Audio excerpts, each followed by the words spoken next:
सरस्वती व्यासं ततो जयमुदीरये। मूकं करोति वाचालं पंगुलंघयते यत्कृपातमहं वन्दे परमानन्दमाधवो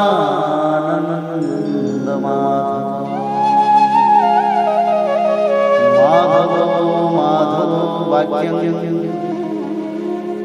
माधवो हरि परन्ते साधवा नित्यं सकलकार्येषु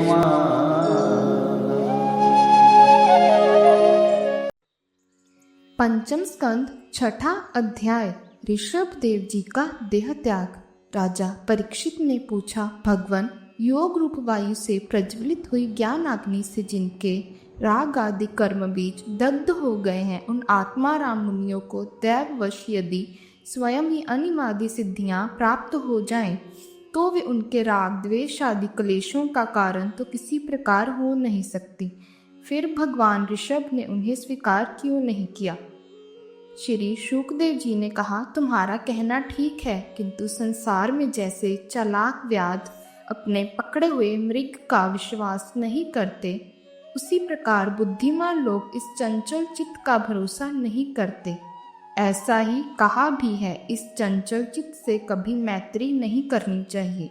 इसमें विश्वास करने से ही मोहिनी रूप में फंसकर महादेव जी का चिरकाल का संचित तप क्षीण हो गया था। जैसे व्यभिचारिणी स्त्री जार पुरुषों को अवकाश देकर उनके द्वारा अपने में विश्वास रखने वाले पति का वध करा देती है, उसी प्रकार जो योगी मन पर विश्वास करते हैं, उनका मन काम और उसके साथी क्रोध आदि शत्रुओं को आक्रमण करने का अवसर देकर उन्हें नष्ट भ्रष्ट कर देता है। काम, क्रोध, मद, लोभ, मोह और भय आदि शत्रुओं का तथा कर्म बंधन का मूल तो यह मन ही है। इस पर कोई भी बुद्धिमान कैसे विश्वास कर सकता है? इसी से भगवान ऋषभ देव यद्यपि इंद्र आदि सभी लोकपालों के भी भूषण स्वरूप थे, तो भी वे जड़ पुरुषों की भांति अवधूतों के से विविध वेश, भाषा और आचरण से अपने ईश्वरीय प्रभाव को छिपाए रहते थे। अंत में उन्होंने योगियों को देह त्याग की विधि सिखाने के लिए अपना शरीर छोड़ना चाहा। वे अपने अंतःकरण में अभेद रूप से स्थित परमात्मा को अभिन्न रूप से देखते हुए वासनाओं की अनुवृत्ति से छूटकर लिंग देह के अभिमान से भी मुक्त होकर उपराम हो गए। इस प्रकार लिंग देह के अभिमान से मुक्त भगवान ऋषभ देव जी का शरीर योग माया की वासना से केवल अभिमानाभास के आश्रय ही इस पृथ्वी तल पर विचरता रहा। वह दैववश कोंक, वेंक और दक्षिण आदि कूटक कर्नाटक के देशों में गया और मुंह में पत्थर का टुकड़ा डाले तथा बाल बिखेरे उन्मत्त के समान दिगंबर रूप से कुटकाचल के वन में घूमने लगा। इसी समय झंझावात से झकझोरे हुए बांसों के घर्षण से प्रबल दावाग्नि धधक उठी और उसने सारे वन को अपनी लाल लाल लपटों में लेकर ऋषभ देव जी के सहित भस्म कर दिया। राजन, जिस समय कलयुग में अधर्म की वृद्धि होगी, उस समय कोंक, बेंक और कुटक देश का मंदमती राजा अरहत वहां के लोगों से ऋषभ देव जी के आश्रमातीत आचरण का वृतांत सुनकर तथा स्वयं उसे ग्रहण कर लोगों के पूर्व संचित पाप फल रूप होनहार के वशीभूत हो भय रहित स्वधर्म पथ का परित्याग करके अपनी बुद्धि से अनुचित और पाखंडपूर्ण कुमार्ग का प्रचार करेगा। उससे कलयुग में देव माया से मोहित अनेकों अधम मनुष्य अपनी शास्त्र विहित शौच और आचार को छोड़ बैठेंगे। अधर्म बहुल कलयुग के प्रभाव से बुद्धिहीन हो जाने के कारण वे स्नान न करना, आचमन न करना, अशुद्ध रहना, केश नुचवाना आदि ईश्वर का तिरस्कार करने वाले पाखंड धर्मों को मनमाने ढंग से स्वीकार करेंगे और प्राय वेद, ब्राह्मण एवं भगवान यज्ञ पुरुष की निंदा करने लगेंगे।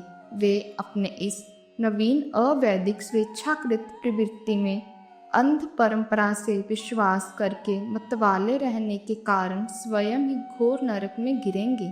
भगवान का यह अवतार रजोगुण से भरे हुए लोगों को मोक्ष मार्ग की शिक्षा देने के लिए ही हुआ था।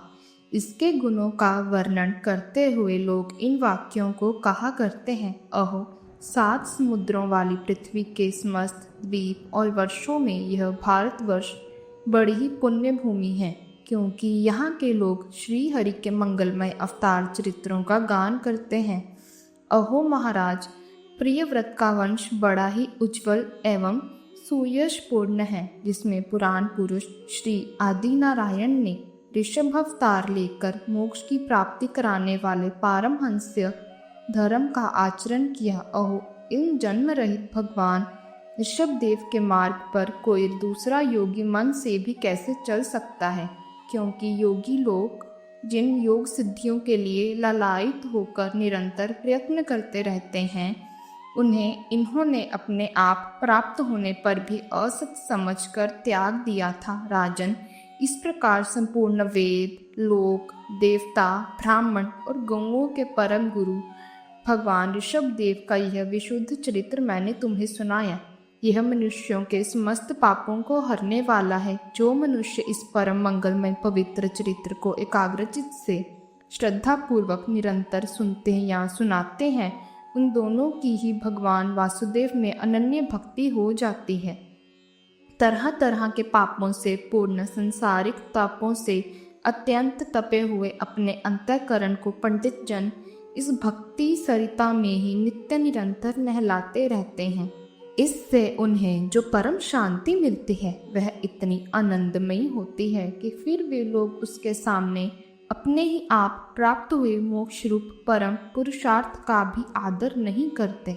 भगवान के निज जन हो जाने से ही उनके समस्त पुरुषार्थ सिद्ध हो जाते हैं। राजन, भगवान श्री कृष्ण स्वयं पांडव लोगों के और यदुवंशियों के रक्षक, गुरु, इष्ट देव, सुहृद और कुलपति थे। यहाँ तक कि वे कभी कभी आज्ञाकारी सेवक भी बन जाते थे। इसी प्रकार भगवान दूसरे भक्तों के भी अनेकों कार्य कर सकते हैं और उन्हें मुक्ति भी दे देते हैं, परंतु मुक्ति से भी बढ़कर जो भक्ति योग है उसे सहज में नहीं देते। निरंतर विषय भोगों की अभिलाषा करने के कारण अपने वास्तविक श्रेय से चिरकाल तक बेसुध हुए लोगों को जिन्होंने करुणावश निर्भय आत्मलोक का उपदेश दिया और जो स्वयं निरंतर अनुभव होने वाले आत्मस्वरूप की प्राप्ति से सब प्रकार की तृष्णाओं से मुक्त थे, उन भगवान ऋषभ देव को नमस्कार है। इति श्रीमद्भागवते महापुराणे पारमहंस्यां साहित्यां पंचम स्कंधे ऋषभ देवानुचरिते षष्ठोऽध्याय।